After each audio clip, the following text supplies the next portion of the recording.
Hola, muy buenas tardes, muy buenos días. Espero que estén pasando un buen día y continuamos con la contrahistoria de la filosofía. Ya pasamos al segundo tiempo, por cierto, y en este segundo tiempo, el capítulo 5 corresponde a los sofistas. Y bueno, ¿qué hay que resaltar de nuestros amigos sofistas? Hay unas prácticas que menciona Michel Onfray que considera características de los sofistas, entre ellas, por ejemplo, que cobran por sus lecciones y las dan a cualquiera, es decir, que ellos no tienen una academia. La academia es el espacio público, por así decirlo. Entonces, esto no gusta a muchos filósofos de aquella época, como a Sócrates, por ejemplo. Entonces, incluso se menciona una pelea que tiene con nuestro primer sofista, que mencionaremos, que es Antifón, con respecto a esto de no cobrar por sus clases. Antifón le reprocha a Sócrates su estilo de vida más de mendigo, ¿no? Pero bueno, tampoco es que Antifón diera indicios de que la felicidad viniera a través del dinero. Simplemente considera que, pues bueno, si le libra del dolor y la aflicción, pues ¿por qué no aceptarlo? Entonces, como lo decía nuestro filósofo estandarte en esta corriente de los sofistas, es Antifón, y Antifón tiene bastante que decir de sí mismo. Antifón tiene dos aportaciones muy importantes, que son la invención del psicoanálisis.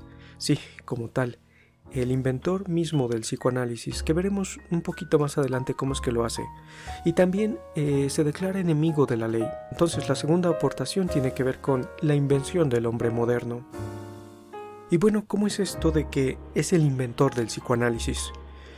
Yo no he leído mucho a Freud, pero que yo sepa no hay mucha referencia de él en el ámbito del psicoanálisis.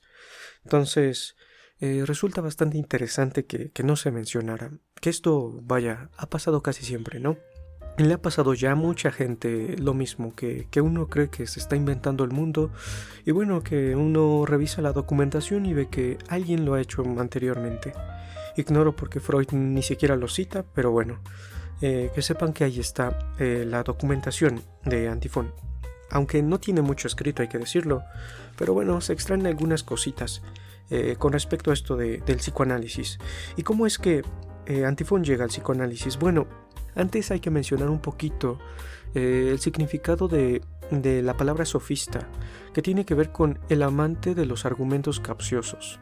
Las derivaciones de la palabra sofista son un poco despectivas, como sofistiquería o sofisma, por ejemplo, que alude más a un engaño. Pero hay que hacer notar que Antifón no lo ve así. Antifón lo ve más como una herramienta para defenderse y también como un uso terapéutico. Entonces él, como buen materialista, hay que mencionarlo, hay una herencia del materialismo abderita en los sofistas, pues cree que a través de la palabra se pueden atacar ciertos problemas en el cuerpo, donde yacen en definitiva los problemas que son del espíritu, porque al final no hay una distinción, no hay una alma inmaterial. Si el alma existe, es material, y por lo tanto, a través del verbo, que es como lo hace Antifón o como cree hacerlo, es como uno puede acceder a esos problemas, a esas aflicciones en el cuerpo. Se menciona también un poco acerca de la interpretación de los sueños, pero no se hace de la manera mística como muchos lo entendemos, sino más bien con un análisis de causas y efectos. Es decir, que Antifón también se guía por una teoría del conocimiento, ¿no? Y bien, en resumen, con esta invención del psicoanálisis, Antifón postula que la causa profunda del mal se sitúa en la materia atomística del paciente. Todo es átomo. Si hay algún mal, definitivamente tiene que residir en la materia. Esto me recuerda a un comentario de Peterson, que es un psiquiatra, que mencionaba, no recuerdo exactamente dónde, en uno de sus libros supongo, que muchos pacientes llegaban con problemas bastante complicados, llámese depresión o cualquier otro tipo de trastorno. Entonces Peterson mencionaba que lo primero que les recomendaba, o lo primero que preguntaba o indagaba, era sobre si comían a sus horas para empezar y si dormían bien. Entonces, esto da a entender que los problemas del cuerpo también tienen que ver con nuestros problemas emocionales. Aquí Antifón lo único que hace es que, problemas emocionales y problemas del cuerpo son lo mismo, porque al final él cree que el mal radica en la misma materia. Entonces aquí la terapia que da Antifón es con la palabra, con el verbo, y por eso se le distingue como un sofista, porque elabora sus argumentos de forma bastante convincente. Todo claro para ayudar al paciente. Bueno, la segunda aportación que mencionaba, que tenía que ver con la creación del hombre moderno, tiene que ver con que Antifón se declara enemigo de las leyes. Antes de tomar esta postura, Antifón también hace una distinción entre la esfera privada y la esfera pública, que tiene que ver con el tipo de leyes que rigen una y otra. Por ejemplo, él dice que en la vida privada hay que obedecer simplemente a la naturaleza, es decir, hay que guiarnos por nuestro capricho. Y bueno, en la esfera pública hay que obedecer la ley, lo legal, por así decirlo. Entonces, aquí Antifón encuentra un pequeño detalle que tiene que ver con que la ley solo funciona para quienes la saben usar. Es decir, que en cuanto a la legalidad, nunca gana la verdad. Y bueno, esto hace mucho sentido con las cosas que vemos, por ejemplo, la presunción de inocencia, que pones a la víctima y al victimario al mismo nivel desde el inicio. Entonces aquí le estás dando ventaja al victimario y le estás quitando ventaja a la víctima. Pero bueno, es así como funciona al principio. Dicen, será culpable, todos lo saben que es culpable. Sí, pero hay que demostrarlo. Y entonces Antifón dice, pues al final la verdad no es la que gana, o no es lo que se sigue en cuanto a la ley. Trata de hacerlo, sí, pero jamás va a garantizar que dé con la verdad. Entonces aquí, ¿qué es lo que realmente gana en cuanto a la legalidad? Y Antifón dice que lo que realmente gana es el discurso más seductor, y en cuanto a eso la ley ya no puede hacer nada. Es decir, aquí lo que importa es el mejor discurso, defenderte bien en cuanto a lo legal. Ahora se entiende que Antifón ofreciera sus lecciones a cualquier persona, porque él lo veía como una herramienta para que cualquiera, en caso de necesitarlo, se defienda ante la ley griega, claro, la democracia griega. Que hay bastantes detallitos que ahora no mencionaré, pero esos demócratas griegos. Sí, había mucha democracia, sí, siempre y cuando fueras griego. Si no eras griego, eras a lo más una bestia, así funcionaba la democracia entonces.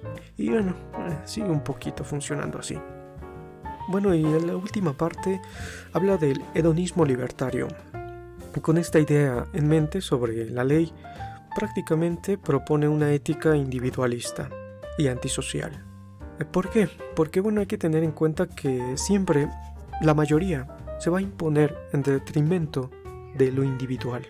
Sí, que si eres distinto, que si piensas distinto, por ejemplo, pues si la mayoría piensa de una manera en contra la tuya, te va a aplastar. Eso es así, y todos lo saben. No se está diciendo nada nuevo. Entonces, ¿qué es lo que sucede? Pues aquí hay que entender nuestro papel. No podemos salirnos tampoco, no podemos fingir que estamos libres de la sociedad, que no, porque al final pues vamos a tener que mezclarnos. Y aunque Antifón propone esta ética individualista y antisocial, pues también entiende que no hay forma de salirse, y por eso propone esta sofistiquería para defenderse. Y bueno, eso sería más o menos el resumen de este capítulo. Guiarse por la ley natural, en la esfera privada, claro, y llevarlo lo mejor que puedan, ordenar el pensamiento, claro. Y bueno, eso sería todo. Muchas gracias por estar ahí. Los dejo con la lectura. Un saludo y hasta luego.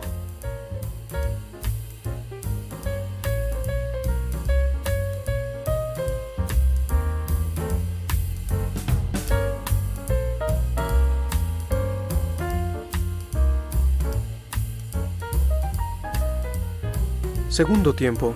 Usos terapéuticos del verbo. La sofística antifoniana. Capítulo 5. Antifón y el arte de combatir la tristeza. 1. Reparación a los sofistas. Bajo el régimen de escritura platónica de la historia de la filosofía, los sofistas pagan desde hace más de 25 siglos el considerable tributo de una mala reputación y de una definición equivocada. El propio término sofista es objeto de una polisemia contradictoria, lo mismo que muchos otros que provienen de la disciplina. Ser filósofo, y además serlo como idealista o como materialista, cuando no se trata de dirigirse al liceo o al jardín, vivir como epicúreo, declararse hedonista, soportar de manera estoica, reaccionar con escepticismo, comportarse de manera cínica, incluso sensualista, pragmática o utilitarista, por no hablar de ir y venir de modo peripatético, o hacerse socratizar. Lo que con toda exactitud es lo contrario de una historia de amor platónico. He aquí otras tantas ocasiones de extraer falsos sentidos, incurrir en contradicción y en interpretaciones erróneas. Para la gran mayoría, en virtud, por otra parte, de una de las aceptaciones del diccionario, el término sofista designa al amante de argumentos capciosos. Sofisticación se refiere a una operación que tiende a engañar con apariencias a fin de disimular la verdad. Y por último, sofistiquería alude a la sutileza excesiva y errónea. En todos los casos, es menester explotar la definición para explotar su acepción primera y la referencia a los filósofos de la antigüedad griega.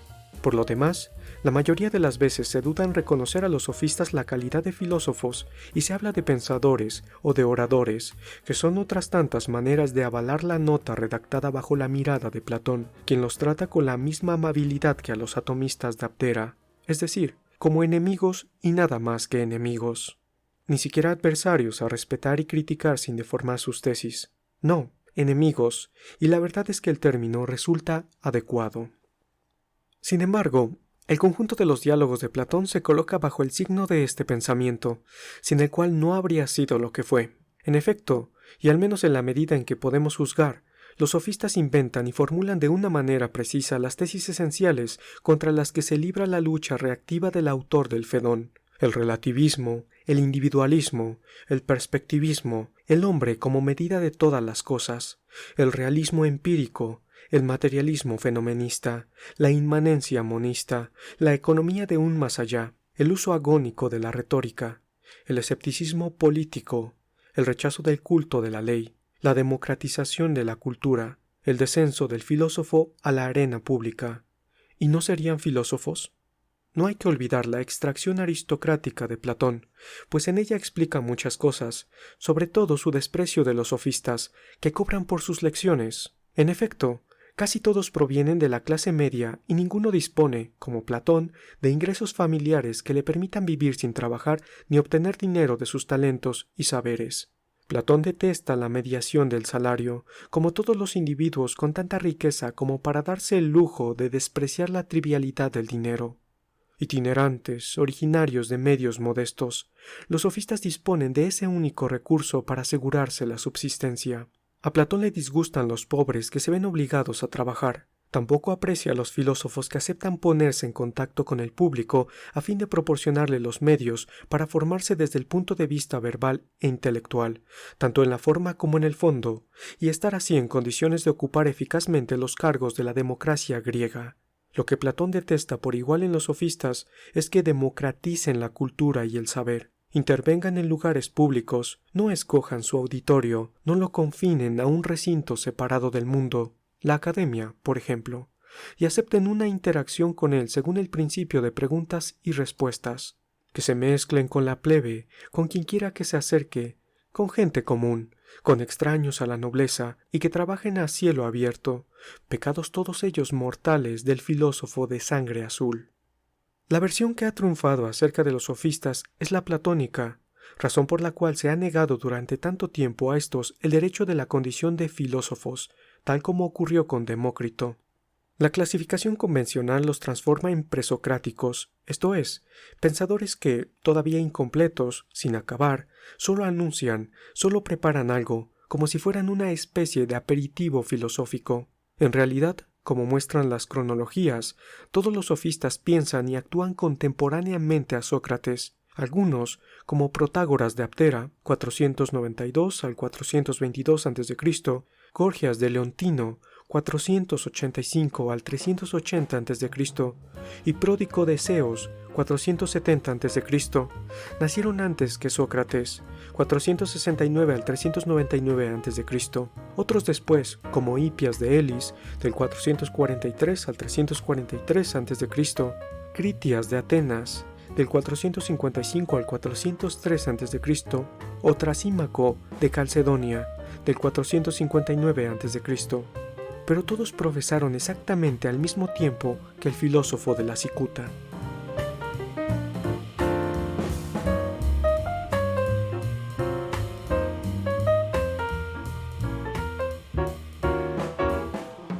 II. La antítesis de Sócrates. Antifón de Atenas avanza enmascarado, zonas de sombra sobre sus fechas. Se ignora la de su nacimiento, mientras que la del fallecimiento, que recientemente ha sido objeto de largas investigaciones, se ha fijado en 411 a.C. Sobre su biografía, sobre su propio personaje, puesto que durante mucho tiempo se mantuvo la sospecha de que este nombre ocultaba dos identidades, hasta que se comprobó la existencia de dos personas, un sofista y orador, nuestro Antifón, y un maestro de retórica, llamado Rhamnonte.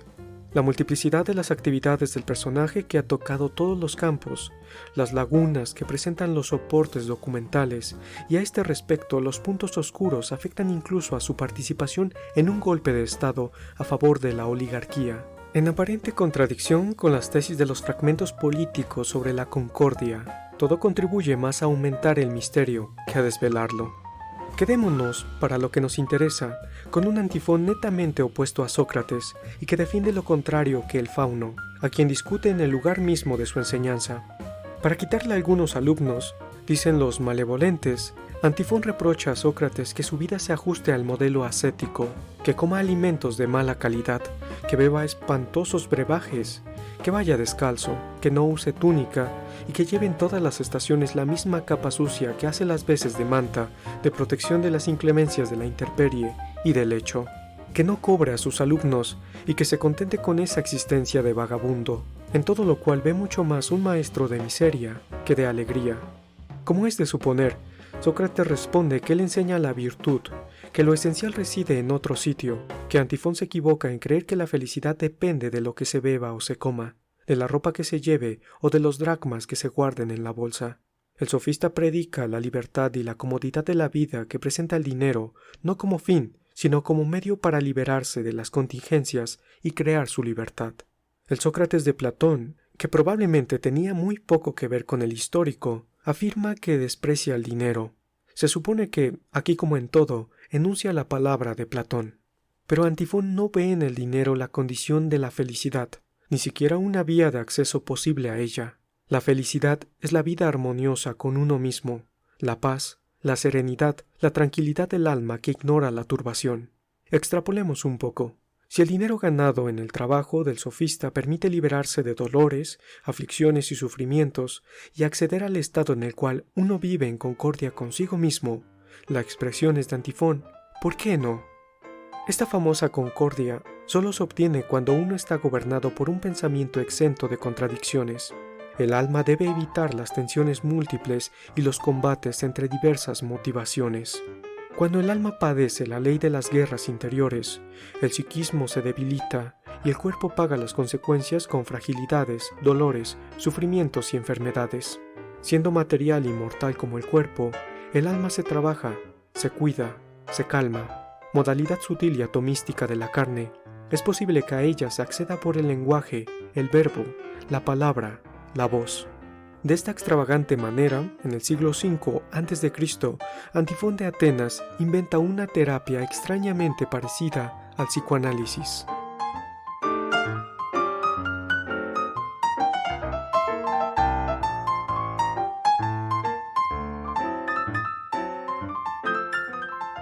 III. La invención del psicoanálisis. Que yo sepa, Freud no cita ni una sola vez a Antifón de Atenas, que sin embargo podría muy bien pasar por el precursor de la disciplina creada en Viena a comienzos del siglo XX. Veámoslo si no. Tras recurrir a folletos de tipo publicitario, Antifón abre cerca del Ágora de Corinto una suerte de gabinete en el que recibe a pacientes a quienes somete a un tratamiento fundado en la palabra. Primero escucha en una entrevista a solas, luego viene una terapia verbal. El contenido de esa conversación tiene por finalidad la desaparición del sufrimiento que ha llevado al paciente al domicilio del filósofo.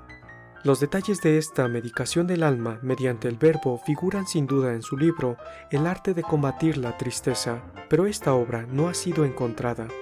Al sofista se le reconocía un inmenso poder de persuasión, una considerable potencia de fuego verbal. Es de imaginar qué buen terapeuta podía llegar a ser. Su opción materialista, monista e inmanentista le permite concebir que se pueda acceder a la causa profunda del mal situada en la materia atomística del paciente con la ayuda de la palabra que fabrica representaciones útiles para actuar sobre el cuerpo y modificar las lógicas de los sufrimientos psíquicos y por tanto corporales. Es sorprendente cómo se encuentran aquí reunidos los principios del psicoanálisis. Para bien o para mal, Antifón atribuye a los sueños un papel fundamental en la economía de esta terapia. Efectivamente, propone interpretarlos. A su manera, habría podido convertir el sueño en la vía regia que conduce a lo que todavía no se llamaba inconsciente, pero que se enmascara en los átomos psíquicos antes de contaminar los átomos somáticos. 7 siglos antes de la interpretación de los sueños, de Artemidoro de Efeso, Antifón predica una onirocrítica que procede de la exégesis racional y se apoya en el ejercicio de una pura y simple lógica de las causalidades bien entendidas, lejos de la inspiración, del trance o del recurso de la magia irracional. El método del sofista remite al análisis, la conjetura, la investigación de los encadenamientos, la racionalidad más clásica apoyada en una teoría de las causas y de los efectos. Y a todo esto se añade el talento del intérprete para producir sentido. Antifón no propone la verdad del sueño, sino una verdad, la suya. En este caso, pero es una conjetura mía, podemos imaginar una interpretación orientada a la terapia. Probablemente, el analista proponía una lectura útil para conducir la conversación terapéutica. El temor a que el sueño anunciara una necesidad implacable lo convertía en un material a tener en cuenta en la producción de aflicciones y sufrimientos. No hay duda de que el sofista, orador hábil, dotado para la palabra, movilizaba todo su arte para desactivar la potencia negativa del sueño, dándole una lectura catártica. Pues según sus dichos, la adivinación se reduce a la conjetura de un hombre dotado de sentido común. Inventor del psicoanálisis, lo es a la vez de cuño lacaniano, o mejor, digamos que el analista recurre al humor o a la ironía en caso de necesidad. Veámoslo. Un campesino tiene extremadamente descuidadas a sus cerdas, a las que Antifón, desde su casa, ve maltratadas y mal alimentadas. Un día, una de ellas se come a sus crías. El porquerizo se confía al filósofo y teme un mal presagio. Antifón le responde que puede alegrarse de que la cerda hambrienta no se comiera a sus hijos, los del porquerizo, y que por tanto puede sentirse muy contento.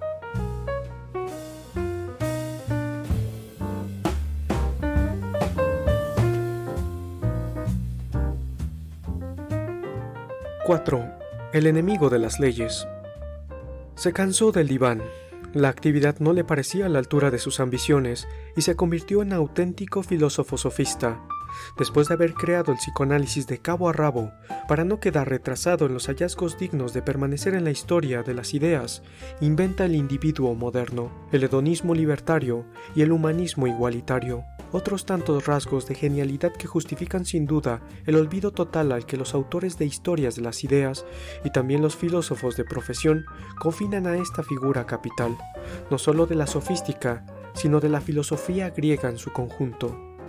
La totalidad de estas proposiciones se articula alrededor de una idea clara y precisa: la naturaleza y la ley, physis y nomos, se oponen de una manera radicalmente antinomínica.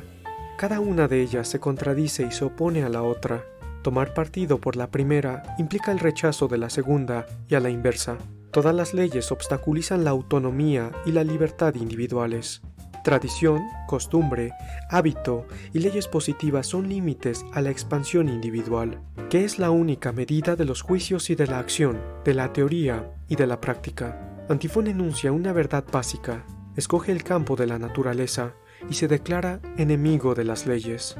Antifón distingue entre esfera privada y esfera pública antes de referirse a la obediencia a las leyes en la primera. En presencia de testigos, regulemos nuestra conducta y nuestro comportamiento de acuerdo con las leyes. En contrapartida, cuando estamos solos, contentémonos con obedecer a nuestro capricho sin explicar nada a nadie. La ley civil, que es instruida, obliga y constriñe, mientras que la ley natural pertenece al ámbito de la necesidad. Una constriñe la libertad, la otra la hace posible, la abre y permite su despliegue. Los objetivos de la acción son la vida, el placer y la utilidad confundidos en una misma energía. La proposición antifoniana apela a una transvaluación, prefiere la naturaleza a la ley para hacer surgir la libertad. La obediencia a las leyes es antihedonista, origen de dolores, de los que intensifica algunos y crea otros. Así, mientras que en el tribunal los ofendidos que se defienden sufren la afrenta de los ofensores dispuestos a todo, incluida la mentira, la deformación de la verdad y el uso de falsos testimonios con tal de lograr el triunfo de su falaz punto de vista, en la barra de testigos ante el tribunal no se trata de verdad y error, de bien y de mal, sino de capacidad o incapacidad de seducción verbal. De la misma manera, los hijos que quieren a sus padres, aunque sean malos padres, no se ven por ello recompensados, dado que toda prosperidad de vicio induce a los infortunios de la virtud. Antifón extrae la conclusión de que las leyes civiles y morales tienen un comportamiento perverso que no solo no anula el sufrimiento, sino que a veces incluso lo amplía. La legalidad y la moral obligan a soportar males que no deberían padecerse, condenan a sufrir aflicciones y no evitan el displacer. La obediencia a las leyes no compensa. Paradójicamente, es raro que el derecho sirva a la víctima, pero lo es mucho menos que sirva al culpable. En efecto, los procedimientos judiciales que el derecho y la ley garantizan permiten que la víctima sea nuevamente acusada por el culpable, quien en la mayor parte de los casos practica la negación y quiere salvar el pellejo a cualquier precio, incluido el de la verdad. Peor aún, estos mismos procedimientos necesitan un despliegue que pone en pie de igualdad al delincuente y al inocente, a quienes se presta a priori un crédito semejante, lo que constituye una de las más absolutas injusticias morales. Obligan a las víctimas a demostrar que lo son efectivamente y que el daño les ha sido realmente infligido. Por su parte, el culpable dispone de todos los medios, los mejores y los peores, para escapar de esa mala situación. Falsos testimonios, mentiras, mitomanías, antífrasis, negaciones, deformaciones, invenciones. Ante la venganza del mentiroso, ante la desvergüenza del mentiroso, el individuo de buena fe tiene perdida la partida. Si hay que aportar la prueba de la culpabilidad y no hay nada que acuse verdaderamente al culpable, el derecho no dispone de medios para hacerle justicia. El recurso a los testigos, garantía teórica a priori, a su vez conlleva disgustos y da lugar a enemistades. Exhibir la vida privada, hurgar en ella y trastocar su sentido, reactivar viejos reproches para usar en la ocasión, todo eso brinda oportunidades de volver la espalda a la verdad y agregar negatividad a la negatividad. El juego de testimonios y de deposiciones crea enemistades peligrosas que originan deseos de venganza. En una inversión perversa de la situación, ayudar a unos equivale a perjudicar a otros. En realidad, como sofista experimentado en los artificios de la palabra astuta, del verbo eficaz, de la retórica eficiente, Antifón sabe que lo que triunfa no es nunca la verdad, sino el discurso más hábil, el más engañoso. La mentira perfectamente practicada produce efectos superiores en términos de eficacia trivial a los de la verdad más rigurosamente respetada. De allí el ofrecimiento de sus competencias de filósofo a particulares ante instituciones políticas o judiciales, es decir, la asamblea del pueblo o del tribunal. Terapeuta por el verbo, Antifón actúa como médico individual, pero también social. El enemigo de las leyes elige una filosofía política radicalmente individualista. Celebra al individuo convertido en medida del ideal.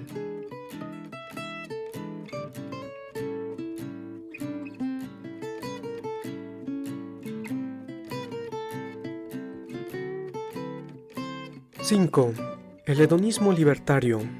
En cierta forma, Antifón prefigura, pero seamos prudentes sobre la lógica de los precursores, el individualismo moderno, pues coloca al individuo en términos de radical antinomia con la sociedad, lo que indica que no cabe esperar solución alguna de reconciliación. La mayor parte del tiempo, el todo se impone en detrimento de las partes y las subjetividades se diluyen en la colectividad.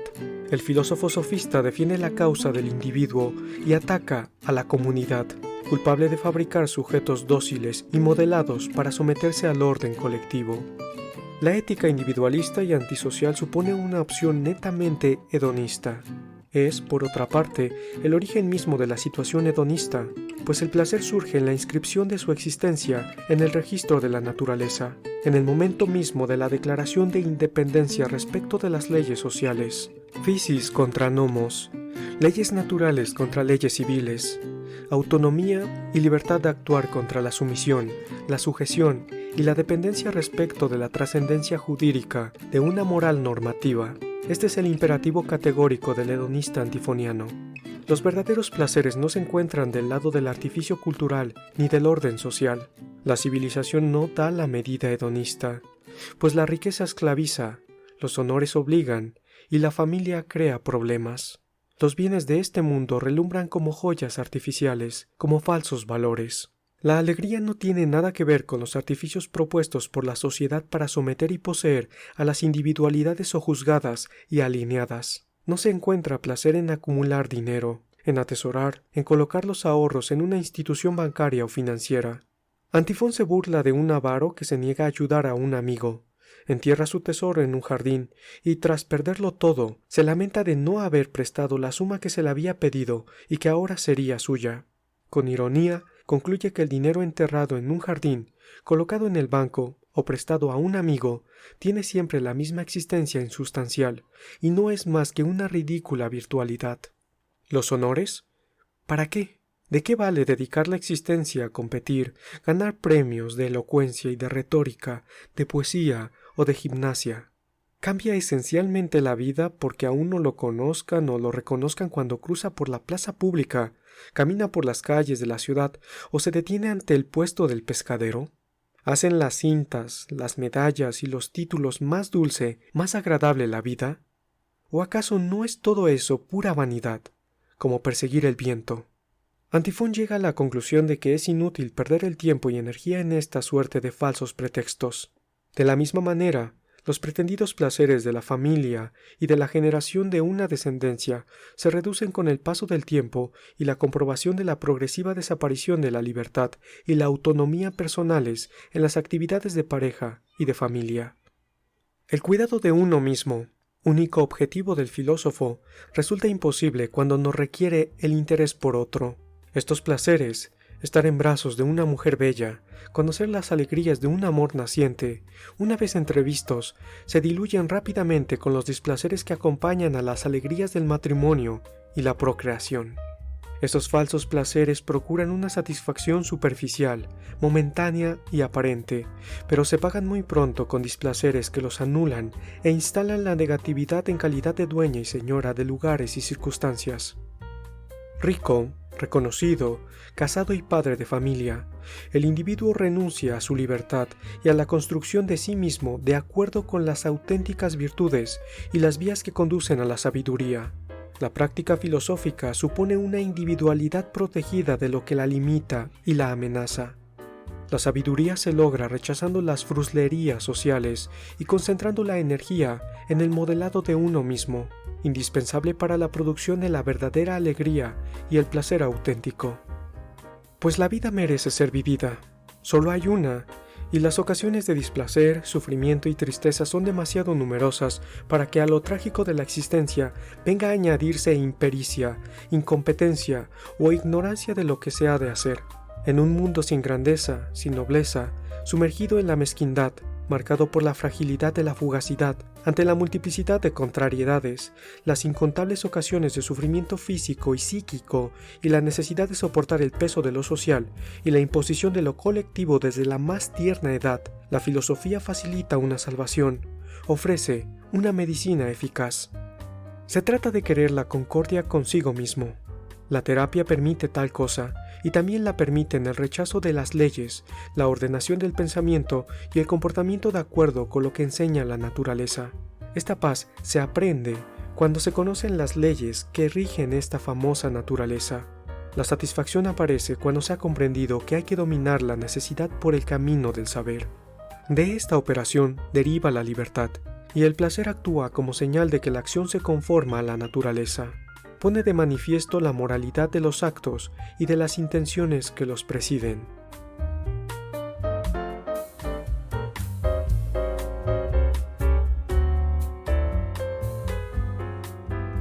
¡6! Terminar con los bárbaros. Esta ética individualista prolonga la política en la ética, a la que no solo invita, sino que también exige y necesita. La colectividad se reduce a la suma de los individuos que la componen. No hay ninguna trascendencia que, producida por el vínculo o el nexo, sería el origen del conjunto de subjetividades.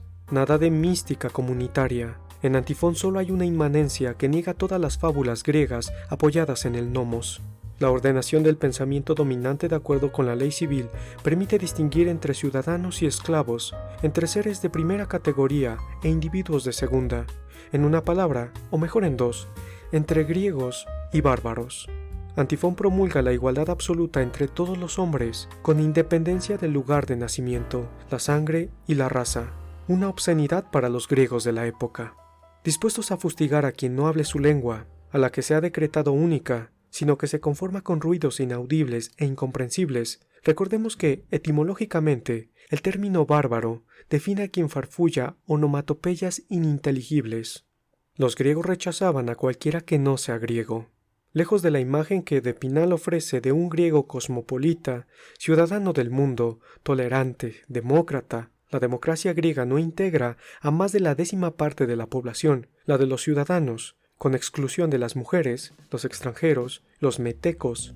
Los helenos no son otra cosa que nacionalistas a pequeña escala. De ahí el escándalo que produjo la aparición de un Antifón en pleno siglo de Pericles. Fiel a su lógica de oposición naturaleza-cultura, Antifón apela al sentido común y pone el acento en que las diferencias establecidas entre hombres originan desigualdades, que lo que convierta a un individuo en un valor o un antivalor son solo palabras perentorias, que nada permite oponer un nombre a otro, ni sobre todo decidir sobre la superioridad de uno sobre otro en función de la lengua, el lugar donde vive o su hipotético linaje. Por su parte, la naturaleza enseña la igualdad absoluta de todos. Las necesidades son las mismas en el hombre y en la mujer, el rico y el pobre, el griego o el dálmata, el ciudadano y el meteco, el filósofo y el estibador. Al fustigar la pasión griega por las grandes familias y las virtudes que se transmiten por la sangre, Antifón, que se opone a la noción de bien nacido, invoca el hambre y la sed, las necesidades de techo y de seguridad, semejantes en todos y en cada uno de los seres humanos. Su opción individualista anuncia la genealogía de lo que más tarde dará en llamarse derecho natural, en virtud del cual, más allá de las leyes positivas, por encima de ellas y a pesar de ellas si es necesario, la dignidad de los seres humanos impone una obligación ética radical. Mi existencia ética como individuo me obliga a reconocer a mi semejante como tal. Solo la concordia conmigo mismo hace posible la concordia con el otro. El individualismo hedonista funda una política libertaria y de alegría que a su vez hace posible este individualismo hedonista. Nunca otros fragmentos de filosofía antigua han sido portadores de tantas potencialidades para los siglos venideros.